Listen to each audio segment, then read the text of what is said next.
Hello, welcome to helpyourmath.com.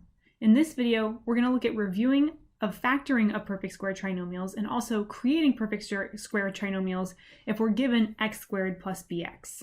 So when we're looking at the review of factoring, we kind of want to keep in mind what do we need to get this third part here. So this third part, where's my pen? There it is, would be plus something over here. So that would be that trinomial. What would make a perfect square trinomial? On our first page, we're going to review factoring perfect square trinomials using the shortcut. So you may recall that a perfect square trinomial means that it factors into a binomial square. Generally what these look like would be x squared plus 2xy plus y squared will factor into x plus y, the sum squared. So what we're looking for is we're looking to make sure that the first term is a perfect square and the last term is a perfect square, and the middle term is the product of the two roots doubled. So here in A, we have x squared, which has a root of x. And here we have 9, which has a root of 3. So is minus 6x 3 times x times 2? Is it that doubled? And it is. Because this is subtraction, what that would do, I didn't write it over here, would be x squared minus 2xy plus y squared. That's what we see here. That's going to factor into root minus root quantity squared.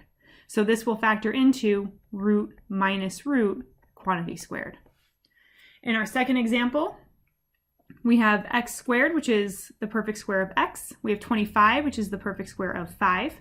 And then if we multiply x times 5 and double it, that gets us that middle term of 10x. Because it's negative, that does indicate to us that this will factor into x minus 5 quantity squared.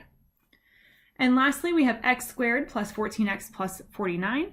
Just to double check it, x squared has a root of x, 49 has a root of 7, and x times 7 times 2 would give us that middle term of 14x. Since 14x is positive, that means that this will factor into x plus 7 squared.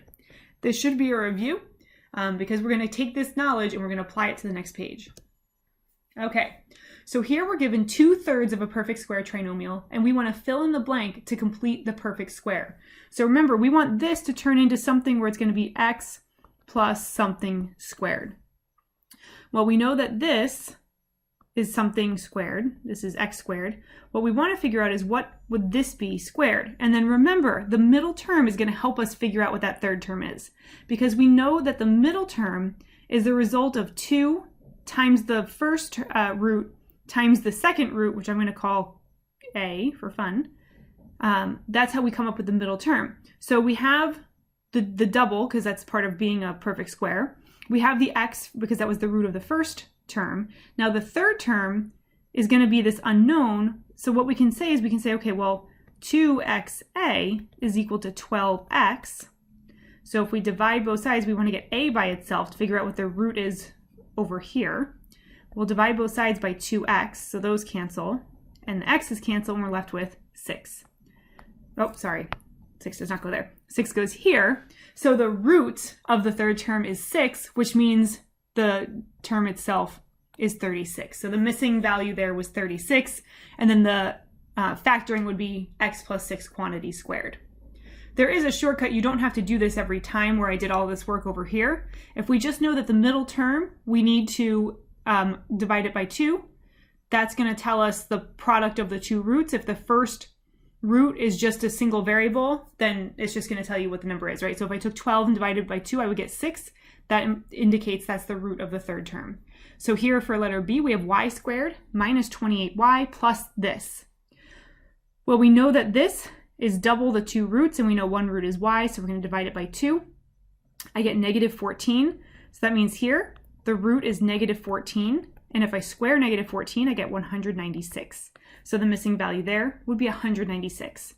If we want to take it a step further, we could factor it, and that would give me y minus 14 squared.